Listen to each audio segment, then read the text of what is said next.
Hi guys, welcome back to my channel. I know it's been a while. I haven't really recorded or posted anything just because of everything going on in the world right now. I never want to be insensitive or kind of like make it seem like I'm ignoring something, and so it kind of just never felt right to film something and kind of disregard everything else. With that being said, I don't think now is just magically a great time. I think that I'm still going to continue to post things about the Black Lives Matter movement, and I want to continue to stand up for that. Also incorporate other things and kind of incorporate that into what I've already been doing here on my channel. I have a lot of ideas for videos. I want to highlight Black women in the fitness industry, things like that, to not just kind of go back to the way that I was or the videos that I was doing, but do that, but also incorporate things that I've learned. And yeah, that's kind of what I wanted to say to intro this video. This video doesn't have to do with the Black Lives Matter movement itself.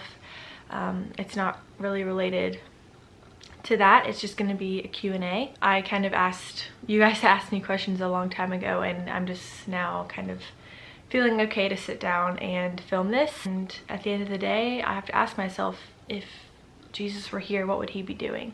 And I know that he would be leading those protests, and he would be holding up signs, and he would be fighting for his children. And so that's what I want to be doing as a Jesus follower as well. So off my soapbox, let's get into this health, fitness, life Q&A. All right, number one, talk about your faith journey. It's kind of a lot to unpack, and I kind of want to maybe make a separate video on that. I don't know if you guys would be interested in that. Let me know if you would. My faith journey, I guess, started when I was in 7th grade. And yeah, it's kind of just been a lot of ups and downs, a lot of learning, a lot of growing. But I would not be here, I would not be the person I am today without it. It's brought me to so many amazing people and so many amazing places and doing so many amazing things. And it's my drive, and it's what keeps me going. So that's kind of a very, very, very, very, very condensed version of my faith journey. But yeah, it's definitely the thing that means the most to me in life. Okay, question number 2. How are you staying mentally healthy during quarantine? Where I live, we're not necessarily in quarantine anymore. So I am able to see people, which is great. But I think for that long while where we were quarantined, my faith did have a lot to do with it. I am an introvert, so it wasn't, I didn't find it to be too mentally straining as far as quarantine, because I enjoy being on my own and I enjoy, time by myself. So that's one part of it, I guess. But there definitely were days where I was, kind of feeling stuck a little bit, and like, was this ever going to end? And there were so many unknowns. I think the unknowns were the biggest thing for me. Like, I didn't know when it was going to end. I didn't know what life was going to look like after. I didn't know if I was going back to school. I still really don't know if I'm going back to school. And so that was kind of the hardest thing for me. And I think just knowing that God is in control and I'm not.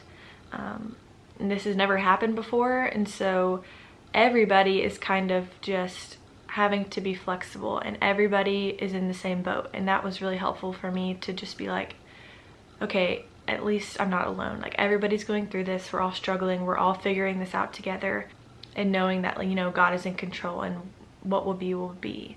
You know what I mean? Next question is my skincare routine.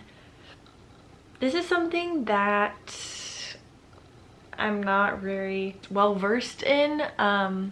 I love health and fitness, and I think this is a part of health, but I haven't really explored this too much. I don't have much of a skincare routine. I pretty much just wash my face and then moisturize it. Sometimes I use like a toner. I have like a witch hazel toner, I think it is. I'll put a picture right here of what it looks like. I use that every once in a while. But one of my friends is really into like clean skincare and things like that. And so I'm kind of like learning from her to kind of figure out like new things to try and like ways to implement those things into my routine and stuff like that, and take better care of my skin and use better products and stuff like that. So that's pretty exciting. I'm learning a little bit about that. But yeah, for now I really don't have much of a skincare routine. I'm the girl that will like sleep with her makeup on. You know, I'm trying, I'm learning. I'll get better. Okay, when did you start taking fitness seriously? I think for me it was my freshman year of college. That year was probably the most difficult year for me ever. I was, you know, going to a new school. I didn't know anybody. All my friends were at different places. I was in a relationship, a long distance relationship. I've always been a homebody. I was away from home, you know, and that was really, really, really hard for me. I didn't put myself out there. I wasn't trying to like meet new people. I was so terrified. I really struggled that first year. And so the one thing that I could do, kind of like get out of my own head, was going to the gym. And my school had a great gym, and so I would just go there, and that was kind of like how my fitness journey started and how my passion grew, because I had to find something consistent and find something like that I would focus on for myself. And so working out was just that thing that I began to love and like find that passion for. I started like following people on Instagram, like saving workouts people would do, watching YouTube videos, and I fell in love with fitness. Yeah, that's kind of where it started. It hasn't been like super consistent since then. I think I've definitely had, you know, it's kind of like a roller coaster, but I think it's more of like this thing where like you're going up and down, but you're also still going up big picture wise, you know. If you would have told me in high school that I would love working out and eating healthy, I would have laughed in your face, and my friends can attest to that. But yeah, so that was kind of how it all started for me. Okay, how do you stay motivated to eat healthy? I fall off the wagon too often. For me, eating healthy is all about finding things that you love. Finding healthy things that you also really enjoy to eat, and not eating something that you don't like and just making yourself eat it just for the sake of eating something healthy. So I kind of just had to experiment with food and kind of like try new things and new recipes and figure out the things that I loved that were also healthy. So then I was looking forward to eating healthy because I actually enjoyed the food that I was gonna make or get or whatever. And another big thing with food for me is never restricting myself, never going on like a set diet, or you know, cutting out certain foods. I never want to do that. If that works for you, that's awesome, but for me, that has never worked for me, because I will restrict food, and then after restricting it for so long, I'll go back to that food and I'll binge on it and I'll eat too much of it, and then I'm kind of back at square one. So for me, it's about, number one, finding healthy food that I love to eat, and two, having things that aren't necessarily good for me in moderation. I will have something sweet or, you know, bad every single day, but it's all about knowing your goals and knowing where you want to get to. And so in a given day, you know, I'll eat really healthy because I want to reach my goals, and I think that food is fuel and I want to fuel my body, but I also find so much joy in eating chocolate chips, so I'm gonna do that, you know what I mean? But I'm not gonna eat a bunch of them because I can eat some more tomorrow. So that's kind of like what I think about staying on the wagon. I think not restricting yourself, you know, eat intuitively, eat what you love, find food that you enjoy to eat that is also good for you, and not seeing food as bad. I don't want to look at french fries and say, oh, that's so bad. It's not bad. It's bad if you eat a lot of them, but a couple french fries is not gonna do you much harm. So yeah, that's kind of my soapbox as far as food, but yeah. Okay, next question is, how do you manage your workout routine with a busy life? This is probably my biggest struggle, I will admit, is kind of juggling working out with all the things I gotta do. A lot of times I push other things off, and so then it gets to the point where I'm so busy with those other things that working out falls to the back burner. And so I think for me, it's about planning everything else in my life really well and organizing that stuff really well so that I'm never overwhelmed and always can make time to work out. I can say all of this, but I promise you I am not a master at this yet. I don't know if I'll ever be, but currently I'm obviously not in school. I mean, I'm busy, but I'm not, you know, as busy as I usually am while it's, you know, school time. So I would say during that time, I would just prioritize that. And even if I was really tired and didn't want to do it, I knew that I would feel better if I did it that night and the next day. And so right when I got home, the first thing I would do was put on my workout clothes and go in the basement and just get that over and done with, because I know that my future self would thank me for that. So I heard that quote one time and I will never forget it. Do something do something that your future self will thank you for. And so kind of with my busy schedule, fitting in that time, I knew that I would thank myself for that later, even if I didn't want to do it in the moment. Okay, next question. Should I focus on the scale or take measurements? Fat versus muscle debate. That question is very easy for me. I think you should absolutely never focus on the scale. The scale is a lot of people's downfall because they focus on it too much and they see that they're, oh my gosh, I'm gaining weight. Like, what's not working? I need to do this, I need to do that. The scale doesn't mean much. Measurements is, to me, a better way to track your progress. Muscle weighs more than fat. So if you are working out, if you're doing any kind of weight training, you're gonna gain weight probably because you're growing your muscle and the fat is decreasing. And you know, like, your measurements are going to go down because fat weighs more, but it's more dense, so it takes up less space. So measurements are always going to be, to me, a better way of tracking your progress and seeing where you're really at, because the scale lies, you know, that saying, the scale lies. I think the scale can be a really negative thing on your mental health, you know, because you're doing all this work and you're not seeing the scale move, but you're making progress even if the scale doesn't move. And so letting something tell you where you're at and kind of downplay everything that you've been working towards, that can be really negative on your mental health. And so I never recommend looking at the scale. I think every once in a while it's okay, just to, you know, see where you're at and just to see, but I think it can overall be a negative thing. Someone asked, I'd like to know more about nutrition.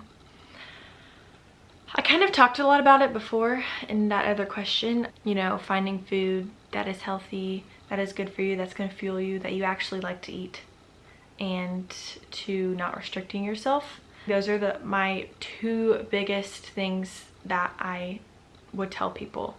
Another thing that I think is important to realize with nutrition is that it is not a one-size-fits-all kind of thing. You know, what works for one person may not work for the next person. What doesn't work for one person might work for you.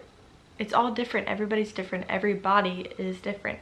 Saying, oh, you know, that person did keto and she lost all this weight and she looks great. Yeah, good for her, but that might not work for you. The keto diet itself might work for you, but mentally it might not work for you. You know, financially it might not work for you. So just knowing that what works for somebody might not work for you, and it's important to find the thing that does work for you. I've tried a lot of stuff. The only thing that I have found that really works for me is intuitive eating. Eating in moderation, not restricting myself, eating when I want. Yeah, so I think finding that thing that works for you. If it's a diet, great. If it's not, awesome. If it's, you know, intermittent fasting, cool. I would just say you just have to focus on you. Don't look to anybody else to tell you what to do with your nutrition. And it might be trial and error. You might have to try a couple things to figure out what does work for you. You know, I had to try a couple things to figure out that something so structured doesn't work for me, and that's fine. So yeah, that's probably the biggest things that I would say about nutrition. I can answer more specific questions or do a more specific video on nutrition if you're wondering. I have, I think, 2 videos or more on my channel about what I eat, so you can go look at those if you wanna. But yeah, that's all I gotta say about that. Okay, this person asks, what are your go-to snacks? I love this question. I'm the kind of person that will literally just eat snacks all day long, and that's fine for me. I love snacking. Big meals I don't love. I like to eat like little things all throughout the day, so I love this question. Snacks. 1, fruit. Fruit is always just easy, good, gonna, you know, always gonna be a good snack option is fruit. Apple and peanut butter, ooh, so good. Other favorite snack, I think I showed this in my most recent what I eat in a day, is bell peppers and hummus. Oh my gosh, when I first heard about that, I was like, bell peppers and hummus, what the? But then I tried it and it is so good. Hummus is so good and it's good for you.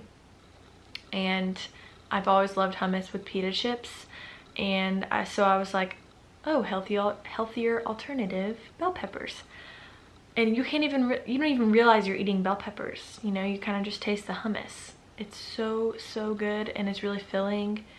So that's like a really good snack that I love, and it's so easy. You literally just chop a bell pepper and open your hummus, and that's it. It's so easy. Lara bars are also really good. I really like them. This is what they look like. This is my favorite flavor.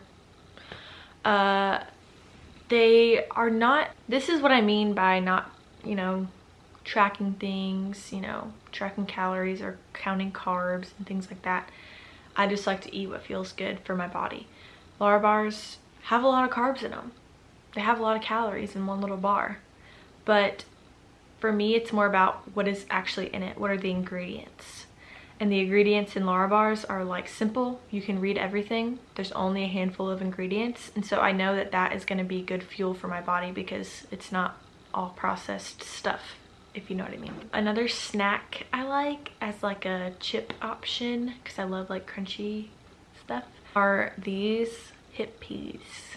My friend introduced me to them and they are actually really yummy. Again, they're not like the most healthy thing ever, but when I need like to satisfy that like chip craving, like that crunch craving, that is my new favorite thing to eat. Another snack, this will be my last snack recommendation, is kind of making your own little open face sandwich with rice cakes. Whitney Simmons does a lot of this on her channel. So you basically will just take your rice cake, whatever flavor you want, and you can put anything you want on it. You can put peanut butter and banana. You can put, she did hummus, cucumber, and sun-dried tomatoes. Finding toppings that you like to put on that as an easy, quick snack. It also satisfies the crunch, and rice cakes are, you know, they don't taste like anything, but they give you that like crunch chip kind of satisfaction, if that makes sense. So that is another one of my favorite things to do. Last question. What are your favorite easy recipes? Everything that I have shown in my what I eat in a days, go watch those if you haven't already. Shameless plug. My favorite thing, I will preach this till the end of time, is throwing random things just into a bowl. It's so easy. You got a bunch of veggies in your fridge that you kind of need to get rid of. You have some like chicken that maybe you need to like use up. Just cook it all and throw it in a bowl. It's so easy. But besides that, I would say things like, my favorite easy thing to do right now is just mash up an avocado, put it on an English muffin, fry 2 eggs, and I'm good to go. Super easy, super quick, super yummy. Anything with avocado I love, honestly. Another thing I enjoyed doing when I was in school and I had to kind of like meal prep for the next day is cooking chicken and like having shredded chicken in like little microwave packets of rice.